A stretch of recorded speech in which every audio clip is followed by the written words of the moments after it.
Canada called Western University. I actually didn't pursue tech or anything design related because I didn't actually think it would make me any money. So I ended up just kind of coasting and, you know, working in this industry that's very secure. I was doing a lot of design work, and I was very fortunate to have a lot of clients who gave me a lot of business. And then they eventually said, hey, I would love it if you could not only design my stuff, but also build my apps for me, my websites for me. And that's kind of actually what pushed me into tech. So now I've worked in tech for several years, but I definitely have over a decade of experience, including all my consulting and freelancing work. And now I'm a VP of product and design at a startup company called Flashfood. And what we do is we help reduce food waste by partnering with grocers, taking items nearing their best before date, putting it on our app for about 50% off. So grocers are able to make back a lot of money, and then we're able to feed more people. So I'm in a very fortunate situation where I'm doing everything that I love. I'm, you know, getting paid well, and I'm working at a company that has a really valuable mission. So yeah, that's a little bit about me.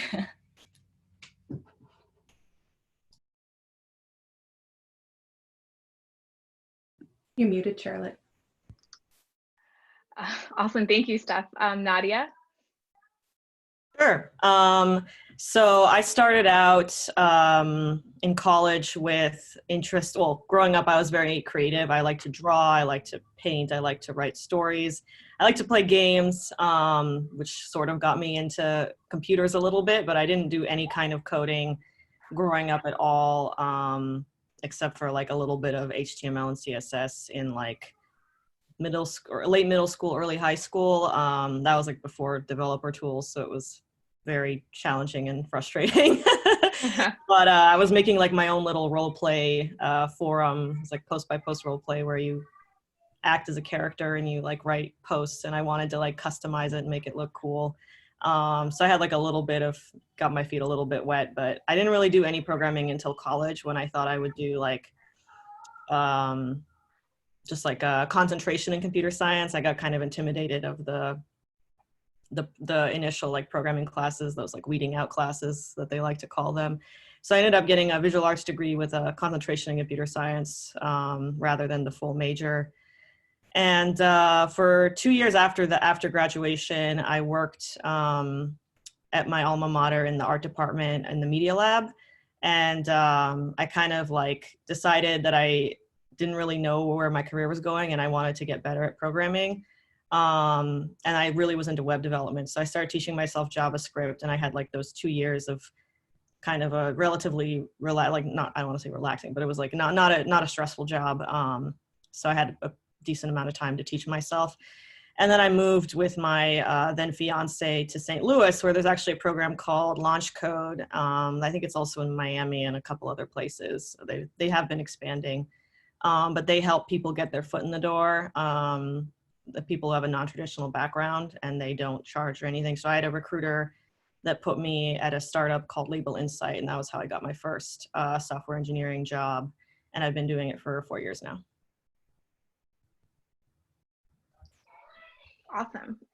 Stephanie Sydorko, and I'm just going down in the order in which your pictures are displayed on my screen. If you were wondering what my methodology is. So Steph Sydorko, you're next. Sure.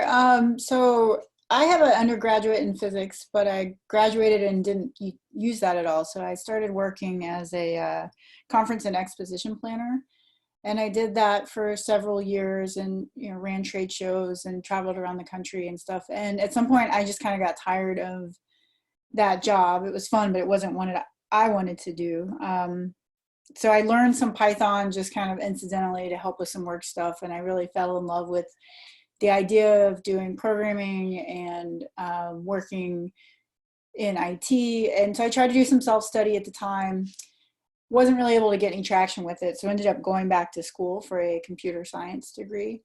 And that was in my mid-30s, and probably about 6 years ago now. So since then, I have been working as a Python engineer, primarily doing back-end work. In my current role, I work at a healthcare company, and I'm one of their data engineer. So I help the data scientists and the data analytics teams with their needs. Awesome, thank you. Lisa? Hi, everybody. I was a librarian in my ill-spent youth, and but I was always a nerd, a tech nerd. I just always heard that I couldn't do it, so I didn't really pursue, as a common theme here, I feel like. But after I got my library degree and was working in libraries, I taught myself programming. At the time, it was HTML, CSS, a little bit of JavaScript, back when we laid out pages with tables. So I've been working online for a really long time. I built websites for a lot of years. I worked for agencies for a bunch of years. I worked in an e-commerce monolith site. I worked for a fintech company, and now I'm an engineering manager for Zapier. We're an automation firm. You may have heard of us. And I manage the team that works on our developer platform. So both serving internal and external developers who want to build apps on Zapier. Awesome. And Amanda, with your awesome background. Okay. Hi, everyone. I'm Amanda. I told my mom that I wanted to be an engineer in high school, and she told me that that requires too much math. And I said, well, I like math. And she says, well, I mean, really a lot of math. And so I stopped that, and I ended up going to college for communications because it was the easiest and made sense, and I was good at it. And I knew within, I would say, the first year that I didn't want to keep doing communications, but I just figured I would get it over with, and I ended up graduating a little bit early, just sort of pushing through the classes.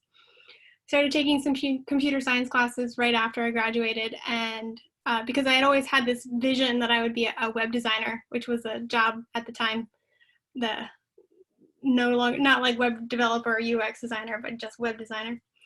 But I never felt like I could live up to the portfolio of that, so I let that die. And after I took some community classes, I got my first real job as an office assistant. So once again, my dreams of getting into tech sort of fell by the wayside. And I ended up working at a rock climbing gym for years before I got surprise pregnant and needed to figure out something to do with my life. So I knew that I wanted to be a web designer before. I knew I really liked technology. And so I did a boot camp in 2015.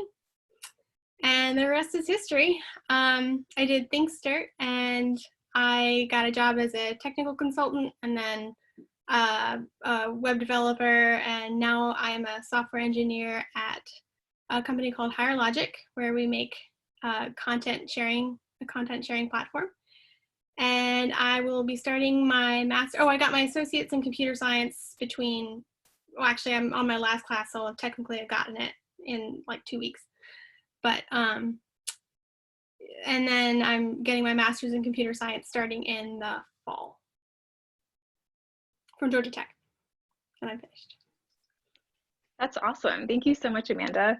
As you can see, my daughter has joined the discussion. I just tried to put the earphones in her ear so that she could hear, like, don't get discouraged from following your dreams because they require a lot of math.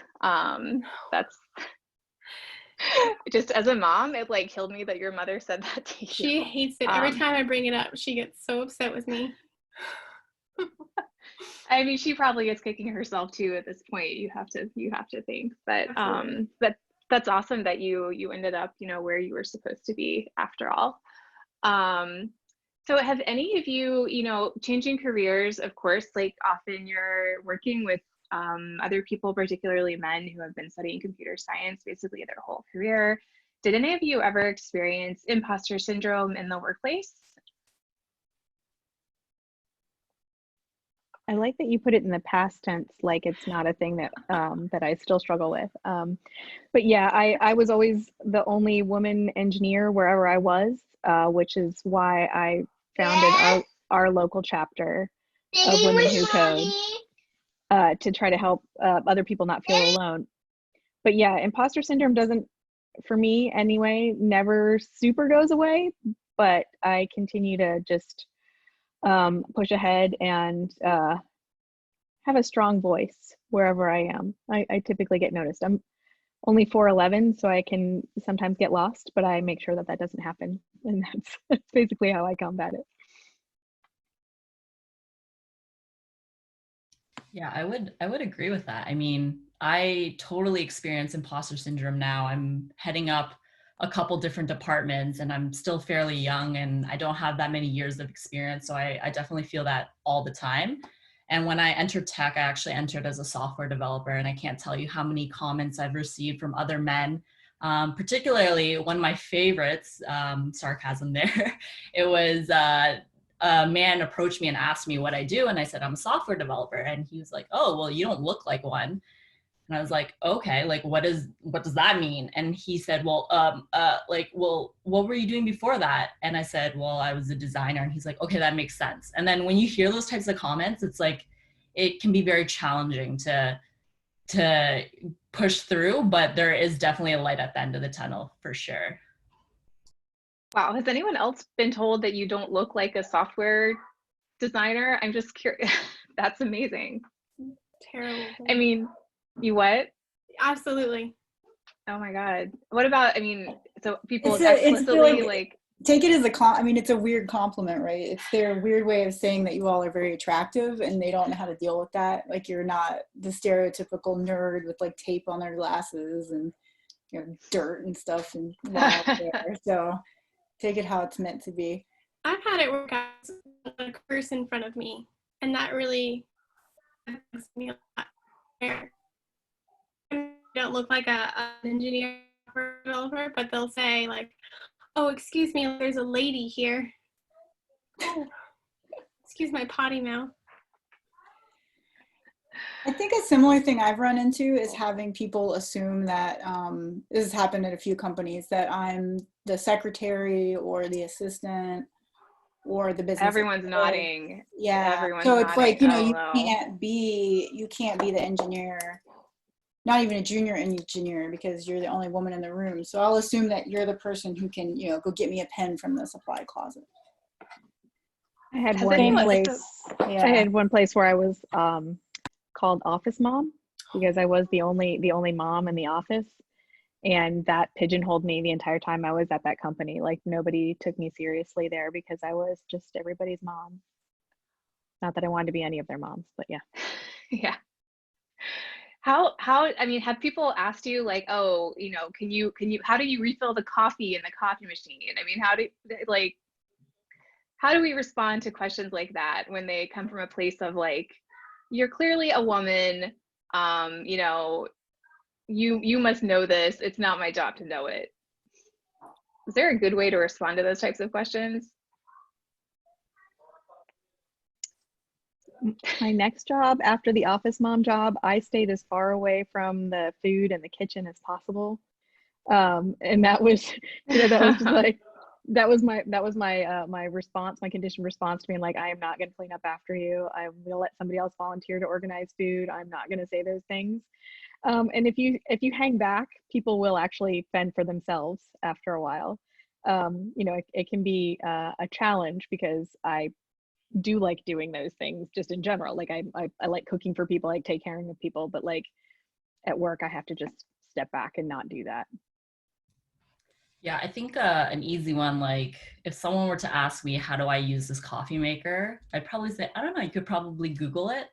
And then depending on my rapport with that person, if they do if they are asking me things that can be like a little bit sexist, and you know, I do have a good relationship with them. I don't necessarily mind getting a little sassy here and there because it's some friendly banter. So that's usually how I approach those situations.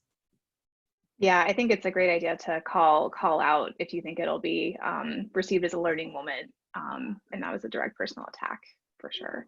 Real quick, if I may, something I run into is not where they thought that I was the office mom, but where there was another woman in the office who would take that role on and not be upset about it. Like, she was really happy to do it. And it put me in this very awkward spot when I joined this company where I had to sort of somehow, I had to be the sassy one. I had to like stake my ground, be like, no, I'm not, no. And it's definitely tricky. It's not easy to not only just go against guys, but or be different against the guys' expectations of you, but other women's expectations of you. Yeah, I want to say that when you're in a workplace where there's just not very many other women, that can be difficult to navigate. I've been in male-dominated offices myself most of my career, and now I would say fortunately around more women, but it's just no fun. So something else, Lisa, that you touched on a little bit in your comment about being like the only mom in the office. We all do hear a lot about the ageism in the tech industry. Is that something that you feel like has impacted your career journey? Personally, yes, but I also lean into it now. I self-identify as an old, and I work a lot for inclusion and diversity on multiple axes, and I remind people that age is definitely a diversity factor, especially in tech, where old is 41, just in case you were wondering. Those are the actual statistics. So no, really? yes. Yeah, it was a study that was done. It was reported in the Harvard Business Review. I'll find the citation for it, but yeah, basically the majority of folks in tech are 30 and under, and a very small fraction are 40 and under, and that's really where the line stops. But the majority of the workforce in the next 5 years or so is going to be 40 plus. So it's a thing that we need to pay attention to, and I'm the constant voice of age as a diversity metric wherever I am. So yeah. That's interesting. I remember reading about that article in the Washington Post about how, men seem to be reacting to the aging of the tech industry by all rushing to get Botox and fillers and plastic surgery. So it'll be interesting to see if there's also a move towards, just accepting of getting older and accepting of people above 40 as coworkers that can contribute, at work. Yeah, it's super interesting to me because, you can lose a lot of institutional knowledge if you devalue people with experience. And I understand that startup culture is very youth oriented, and that makes a lot of sense because who wants to work 24-hour days except for people who are super young, and I get that. But also, once a company matures past that startup phase, you'll find them hiring in people who do have more experience in the industry and who are a little older. This is the first time I think that I know, not even my last company, I think, was the first time I worked for a CEO that was older than me in my entire tech career. And now I'm back to where all of the founders of my company are younger than me, which is fine. We have plenty of age diversity in our upper ranks. But yeah, it's a super interesting challenge, and also it's a little, I hate to say gratifying, but like to let guys know the kind of stuff that women have to put up with all the time, and being super concerned about what their appearance is, what their outward appearance is every day. I'm lucky, and again, that I'm very small, and people seem to consider that to mean young, and I don't disabuse them of that notion, but also when it matters, I will tell them how old I am. I just hit the magical 41, so I'm in the old category now. And I guess congratulations. Congratulations. That's great. I made it into the old bucket. Join me.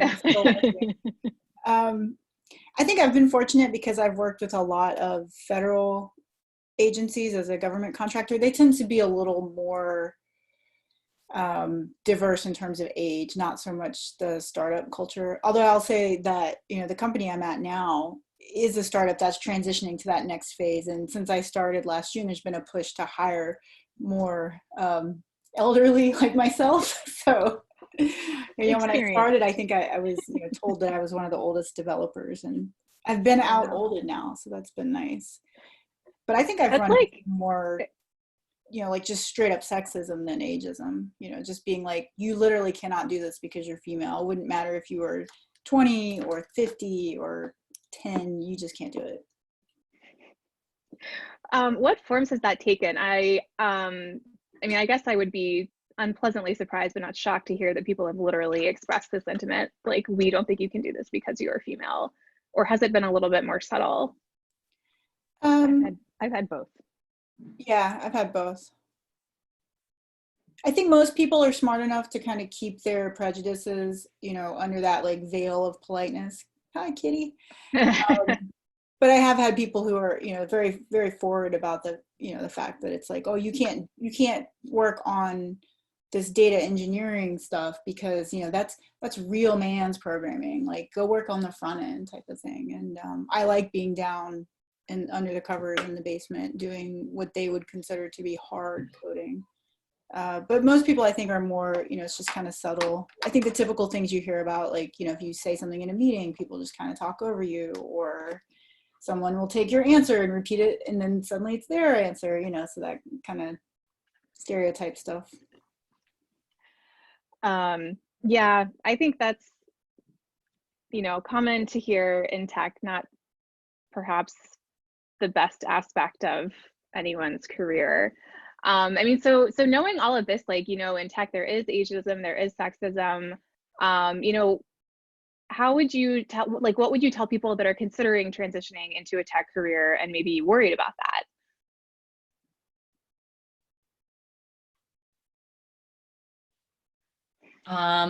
So it's got really quiet there, but I would probably say, you know, just go for it. Like, if you think back to like one of your first jobs, so mine was like at a coffee shop. I had no idea what I was doing, but I was so fearless back then. It was like, can I use the cash register? Can I, you know, make these items? And to me, I was like, yeah, I can figure it out. I can learn. And I don't know what happens, but when we were younger, we were so much more fearless and we just went for it. And somewhere throughout our career, we lose sight of that, and we need to have every single thing off the checklist. And that's something that holds people back. And the reason why I've been able to, you know, climb up the career ladder so fast is because I almost have some blind courage, I would say, is I'll figure it out when I get there and I'll just go for it. It can be intimidating, but everything that's worth it is intimidating. It's not easy. So I definitely think that it's a great opportunity to work in a very innovative place. Like, yes, don't get me wrong, there's a lot to improve, but I now work at a company where I'm not the voice of like women. Like, my voice is almost an afterthought because I have men at the table who already bring up these topics. And I didn't even think that existed until I came to this company. So I feel like we are making good moves and we're getting more allies. So it's just a matter of pushing for it and making sure that we educate people along the way. That's awesome. Thanks, Steph. The women who code is crucial. Like that if you can't find your network where you're working, and sometimes that's impossible either based on the size or the location of where you are, find your women who code around you and talk to them, and they will remind you why you're doing this if you forget, and they will also constantly buoy you up with support, because that's how we do. So Women Who Code has been both just a wonderful place for me to find friends and allies, but also make connections, help other people make connections as well. Yeah, I was super anxious when I first got into coding. I didn't mention this earlier, but when I was going to work with LaunchCode, they actually placed me somewhere remotely when I was still in Ohio and hadn't moved to St. Louis yet. And they were kind of giving me these assignments and setting me up with stuff. And the first time they talked to me on video call, I was so terrified because they were trying to set me up with GitHub and I didn't understand, and it kept going back and forth. And every time I didn't know something, it was like, this is the end. Like, they're going to fire me right now. Like, they probably think I'm so stupid because I don't have this set up or I don't understand what they're asking me to do. And now, like 4 years later, I realized that like all these things are just like regular parts of the job, that having to like ask questions constantly, like every time I switch jobs, I have to ask questions constantly. Like, it's just part of what you do. And like, I mean, I grew up with a family that just like, there was like, I just had a lot of anxiety. Like, asking questions was not something that was like, okay, especially asking lots of questions. So I kind of was programmed to feel like asking questions was a bad thing. And so that made it really hard. But now I realize that like that's just part of the job, and like I see people now make mistakes that 4 years ago, if I'd made that mistake, I would have been just like horrified. And now I realize that this makes people, even people who've been programming for ages, make these mistakes. So there's no point in beating yourself up about it. I just want to throw in asking questions is one of the biggest things. I think that when you're working with people who are new, if they ask questions, if they know to ask questions, they move so much faster. Like having that courage to ask questions, it makes all the difference. I mean, and it's really nerve-wracking. I worked with an intern who did not ask questions, and she was so smart and she was so nice, but she just kept being polite the whole time and like not asking the really awkward questions of like, you know, something like GitHub.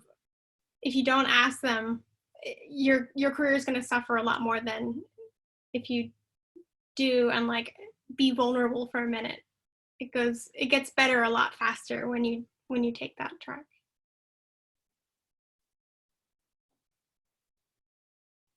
Yeah, I think that's an awesome reminder that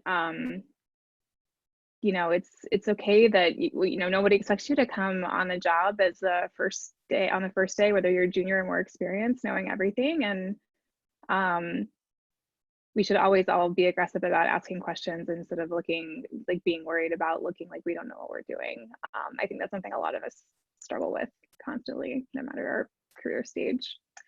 So I know that Shanna's been collecting questions from participants as we've been talking, and I'm going to hand the mic over to her for a little bit so that she can ask some of them to you guys. Cool, thank you. Yeah, thank you everyone for your questions. Actually, one of them has already been answered, and it was about being reluctant to ask questions, which is a great meta question.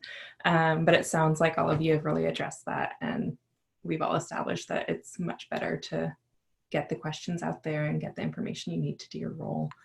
I want to ask one of the questions that someone sent. They don't have an engineering degree, and they're commonly asked about their experience in tech while in interviews. How did you address that early on in your career or in your first tech interview? If you can remember. I can take that one, or at least start. Yeah, I actually built a portfolio of apps I just really enjoyed making. The one that I was most proud of that really like gave me the confidence to apply to my first few programming jobs was a game.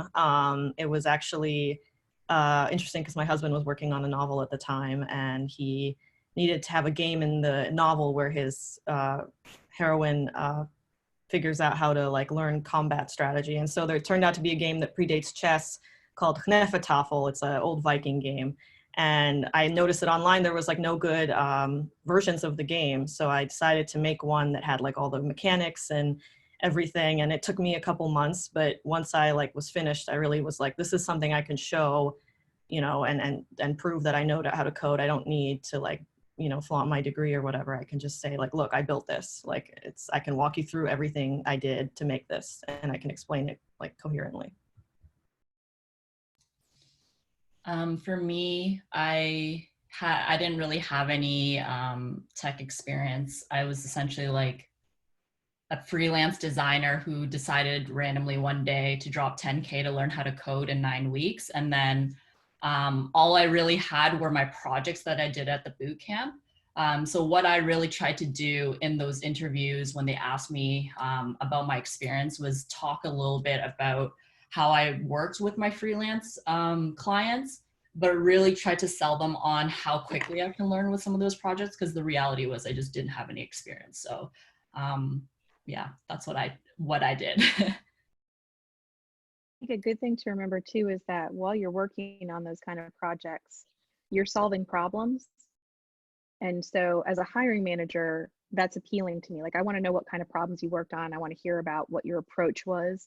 Those sorts of things are interesting to me. If I know you're a boot camp grad, I don't expect that you're going to have a wealth of industry experience, but I do expect that you will have tackled some pretty interesting problems while you were in boot camp or at personal projects or something like that. So tell me what value you can bring to me, what sort of things that you enjoy working on or enthusiastic or working on, and what sort of problems that you can figure out your way through using technology.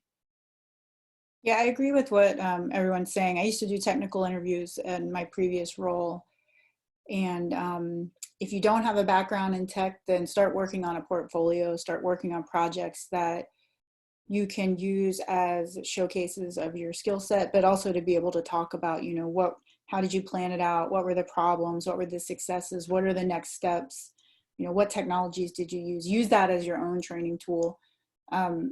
Typically, we weren't against people who didn't have technical background, but we didn't want to have to train people from day one. So if you could show us that you already had a lot of that enthusiasm and self-education and ability to push yourself without being spoon-fed, that'll take you pretty far, I think. Yeah, I had 2 strategies that got my foot in the door. The first was a very creative cover letter where I talked up the boot camp that I did with all the projects, and I said I may not have a computer science degree, but I do have a very specific set of skills. And I did like the quote from Taken.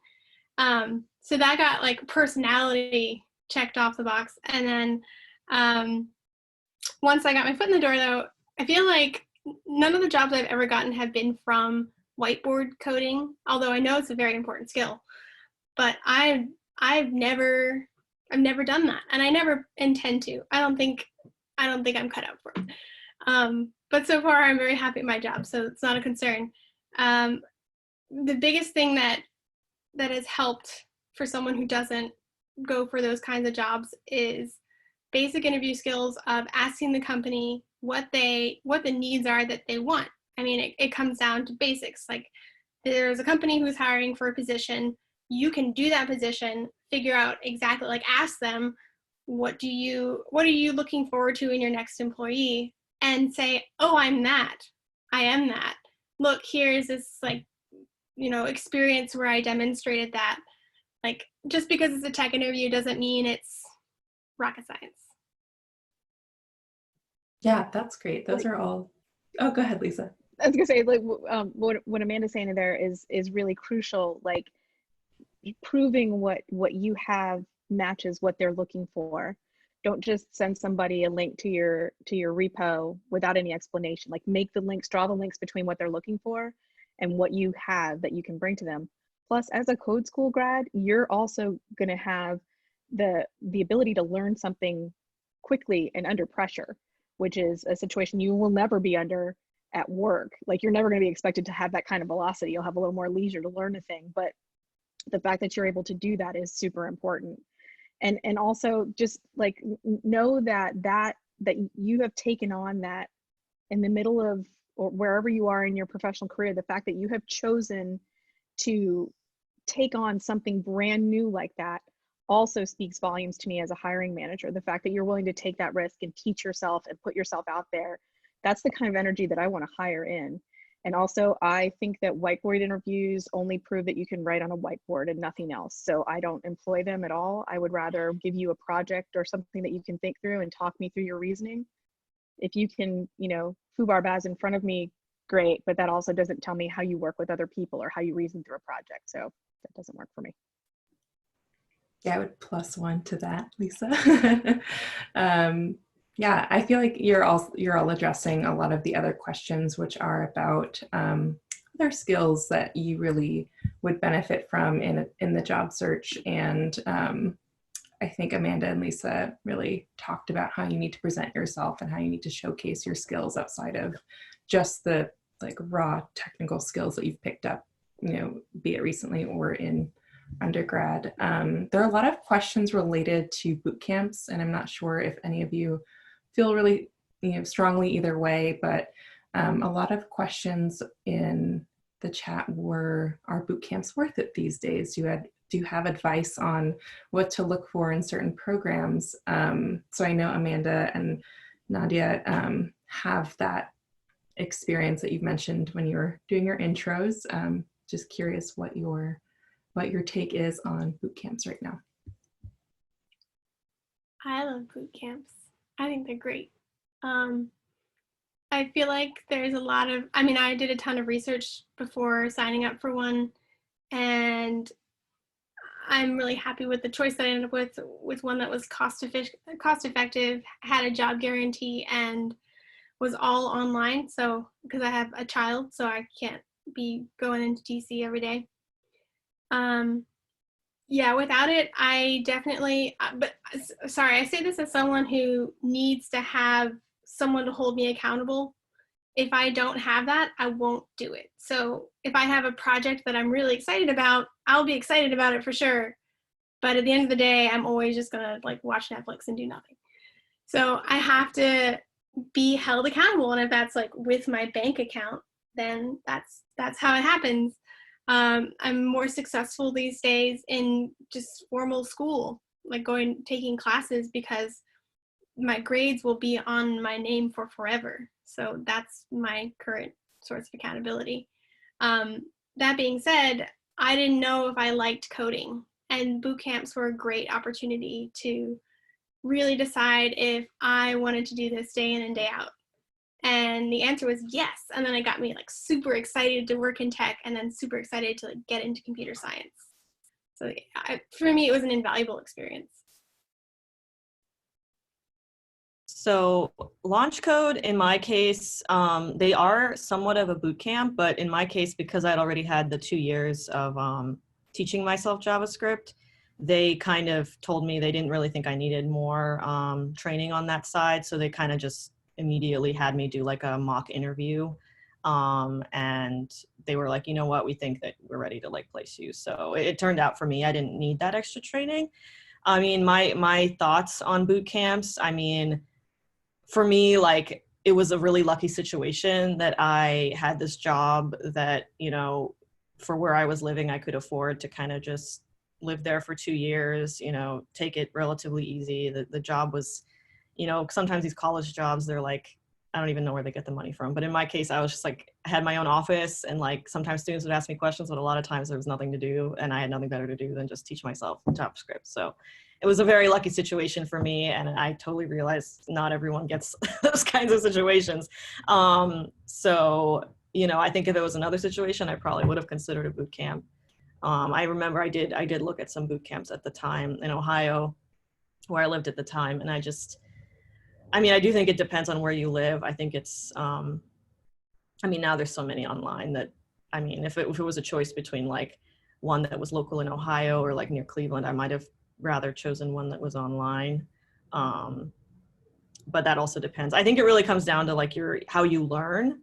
Cause like for me, like the biggest thing was figuring out that like, I'm really into making games, and like making games was how I learned because I just loved it. But if I was like in a class that was like, make a to-do app and then like make this other app, and then I would probably be a lot less like interested in what I was doing. So I think a lot of it comes down to like finding a bootcamp that fits your learning style, not necessarily like which one is like the top one or like, you know, that kind of stuff. I don't know. Like I also would trust the boot camps that say like, I know not all of them do it, but the ones that say like, you know, if we place you in a job, then, or if we don't place you in a job, like you get your money back, or like something, some kind of way to like trust that system. Because if they're taking a ton of money and there's no guarantees, but then again, I mean, I know there's not many that do that. So Right. in that, like not considering that, then, you know, just go with what fits your learning style the best would be my recommendation. Yeah. If I could jump on that. So I did a boot camp that's now technically General Assembly. I think if you're trying to build out your skill set, I think it is worth it. It's definitely made me a well-rounded tech individual. If you are depending on this to get you a job immediately after, I would strongly consider like how ambitious you are, how serious you're going to take it, because a lot of people fail if they're not putting in the extra work. Like they'll give you suggested hours, like, you know, you should do a full day of class and, you know, working on your code. But those that really succeeded and got a job quickly after were doing like 14-hour days, going home, sleeping for a bit, coming in early, like on weekends too, we would get together. And if that's not for you, then I would say maybe think about it, like really think deep about it, because you have to be accountable. You're only going to go as far as you're going to take yourself with boot camps. There are part-time boot camps. Yeah, I think the takeaway is that you can find something that fits your learning style, your availability, your location, what your actual technical interest is. If you wanted to go into data science or web development, there's a lot of mobile boot camps. I think it's really just asking yourself those questions and filtering, like sometimes literally filtering through sites that have all of them listed and finding something that works for you. And Shanna, I guess I just want to add on to that Sure. a couple of things when I was doing technical interviewing. So a lot of people, I think, go into the boot camps thinking, when they come out, because a lot of the boot camps kind of sell this, they'll know everything they need to be an X. And that's not true of any career, right? There's no job where we're not robots. And so you'll never learn, ABC and then that's set for all eternity. And I think that's especially true in tech because it changes so quickly. And so, the JavaScript I learned 4 years ago is now completely outdated and obsolete. And so for people to just keep in mind that, if you like learning new things, then you will like software engineering, you will like computer science. If you don't, you will find this to be the most tedious, miserable job in the world. And don't expect that, like Steph was saying, that you'll just do the boot camp and that's it, and then you'll get a job. I mean, this is an ongoing learning process. I think that also feeds in a little bit to the imposter syndrome, right? Because if you stand still in IT, you're effectively moving backwards. So do your research, but also be prepared to always put in your own time, even once you have a job. Great. So there are a few other questions, but I think this might now be a good time to start our breakout rooms. So for those of you who have not used breakout rooms before the Zoom, we're going to have the panelists join some of these rooms and facilitate conversations amongst all of you. So feel free to turn your cameras on. I'm going to stop the recording here.